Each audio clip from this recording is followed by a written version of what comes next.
সামনে তো জ্বর হাপটের দিন আসতেছে, গড্ডা বান্ধা বান্ধা না নাকি একবারে নর্মাল হয়ে গেছে, একবারে ডগর মগরি হয়ে গেল রে।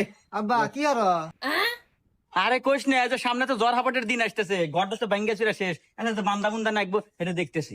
আব্বা আমরা কি ভাঙাচোরা ঘরে থাকি, তুমি বড় লোক ব্যাপার নাই, ধনী ব্যাপার নাই, বিল্ডিং বাড়ি থাকবি, এসি রুমে থাকবো, মজাই আলাদা। আরে বাজান, অত আশা করা ভালো না, আল্লাহ যা দেয় ওই নিয়ে সন্তুষ্ট থাকা উচিত। ও আচ্ছা আব্বা এই নাও, কি এটা? ওই আজকে পরীক্ষার রেজাল্ট দিছে আমার। ও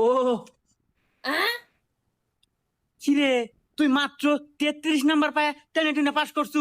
ইস, আমার কত আশা আছিল তুই ভালো হয়ে পড়াশোনা হয়ে A+ পাবো, আমার মুখ উজ্জ্বল হয়ে যাবো। আব্বা হনু, অত আশা করা ভালো না, আল্লাহ যা দেয় ওইটুকু নিয়ে সন্তুষ্ট থাকা উচিত।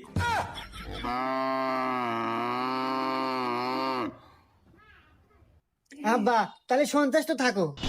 বাইগান